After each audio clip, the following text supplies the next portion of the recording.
Ya pemirsa, terima kasih Anda masih bersama kami di Indonesia Memilih. Lembaga analisis media sosial Drone Emprit menyebut quick count atau hitung cepat dan kecurangan pemilu menjadi topik yang hangat dan banyak dibahas warganet pada pemilu 2024.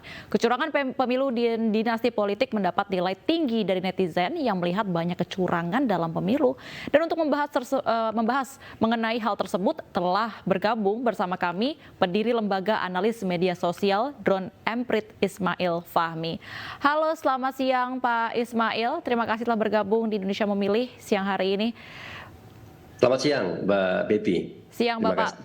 Pak Ismail, mungkin bisa dijelaskan, ini kita kan juga sudah melihat, saya tadi juga melihat beberapa hasil dari report yang dikeluarkan oleh Drone Emprit mengenai kecurangan dan pembahasan di sosial media ya mengenai kecurangan dalam pemilu. Ini hasil temuan pada pemilu tahun ini. Ini bagaimana Anda melihatnya, Pak? Karena sampai juga trending topik ya di akun sosial media, di sosial media X ada banyak sekali, ada RIP Demokrasi juga salah satunya.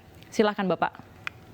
Iya, Drone Emprit memonitor, kita bandingkan beberapa isu yang muncul di media sosial ya. Pertama terkait yang paling besar tentang Pilpres itu sendiri, kemudian quick count, kecurangan pemilu, bahkan film yang kemarin Dirty Votes itu juga kita monitor, termasuk Bawaslu KPU. Kita ingin tahu sebetulnya yang paling tinggi di netizen dibicarakan apa. Ternyata memang kecurangan pemilu itu salah satu isu yang paling banyak dibicarakan. Yeah. Nah, di dalam situ ada muncul banyak sekali netizen, terutama yang dari lapangan ya, mereka mencoba melaporkan bukti, misalnya penggunaan sirekap ya, ketika diposting, di scan ternyata hasilnya berbeda, ada penggelembungan. Yang menurut mereka itu di salah satu paslon saja.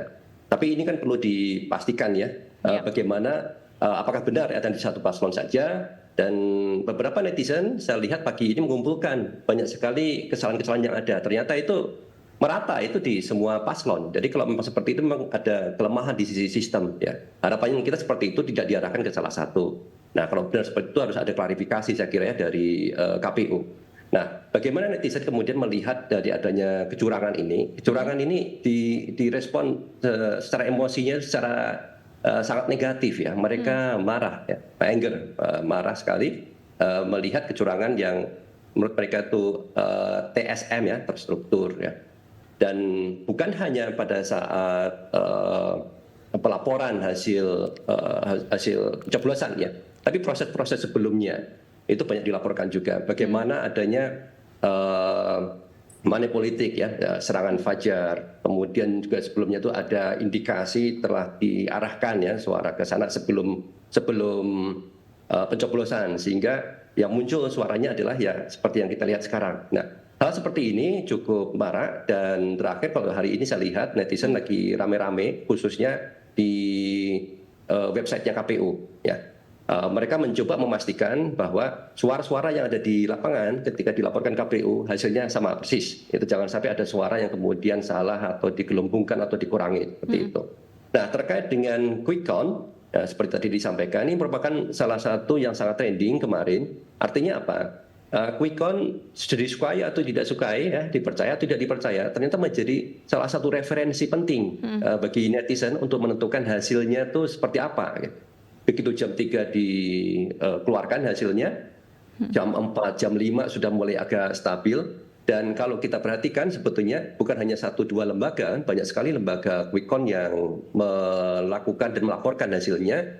Dan kalau kita lihat ya dari founder-foundernya yang saya tahu itu bukan hanya dekat dengan salah satu paslon, ada dekat di paslon 1, paslon 2, paslon 3, dan mereka semua menghasilkan hasil yang sama. Artinya apa? Artinya di sini secara statistik quick count bisa dipercaya, dan netizen sudah mulai itu di trending topik ada apa itu rasa kalah ya, ada rasa kalah, ada yang lucu juga mau pindah ke luar negeri juga kayak gitu. Nah ini artinya mereka merespon quick count itu secara positif ya, ada kepercayaan di sana gitu. Baik, Pak Ismail, berarti dari analisa yang dilakukan oleh Drone Emprit ini, dari grafiknya ini puncak ketika netizen membicarakan adanya indikasi kecurangan dalam pemilu ya, karena kita ketahui memang dari awal, terutama dari kasus ketika ada MK begitu, ketika Gibran dicalonkan sampai dengan pemilu kemarin, ini puncaknya untuk membahas mengenai kecurangan itu ketika periode mana, Mas? Jenjang waktunya yang mana? Puncaknya ya hari kemarin, Kemarin mungkin pada sekarang saat masih quick count. lanjutnya. Itu puncaknya karena bukti-bukti yang menurut netizen itu mendukung itu bisa dihasilkan, ya, bisa kelihatan hari ini. Sebagai contoh juga, salah satu yang cukup tinggi percakapannya kemarin itu adalah film Dirty Votes. Baik. Dirty Votes kan sudah beberapa hari sebelumnya, tapi masih muncul ya, volumenya masih sangat tinggi. Ternyata itu digunakan oleh netizen untuk membuktikan, tuh lihat nih, yang disampaikan oleh film Dirty Vote itu ternyata terbukti nih, gitu. Jadi merupakan satu cara untuk mereka mengklarifikasi kecurangan yang mereka temukan pada pilpres pemilu kali ini. Gitu. Baik, baik. Kalau bisa dibandingkan begitu ya Pak Ismail dengan pemilu 2019, ini kan juga adanya statement tentang ada kecurangan dari paslon yang menang saat itu yaitu Jokowi Maruf Amin. Bagaimana perbedaannya dengan pemilu saat ini 2024? Dari respon netizen khususnya di dunia maya untuk membicarakan mengenai kecurangan yang terjadi dalam pemilu? Ada yang menarik tahun 2019 itu, ya tidak ada sekarang ya. Tahun 2019 sehari sebelumnya itu sudah ada hashtag INA Observer Source something gitu ya. Jadi ada satu hashtag yang intinya itu memanggil pengamat internasional untuk memonitor bagaimana jalannya pilpres pemilu pada tahun 2019 saat itu. Trendingnya luar biasa, diangkat oleh netizen sehingga trending bukan hanya di Indonesia, trending secara internasional di Twitter itu. Nah, dan itu sudah disiapkan sehari sebelumnya. Kalau sekarang tidak ada hal seperti itu, tapi ada kemarin kan film Dirty Vote yang sifatnya lebih ilmiah lah ya, lebih terstruktur, lebih ada faktanya. Dan netizen melihat itu sebagai bentuk pembelajaran.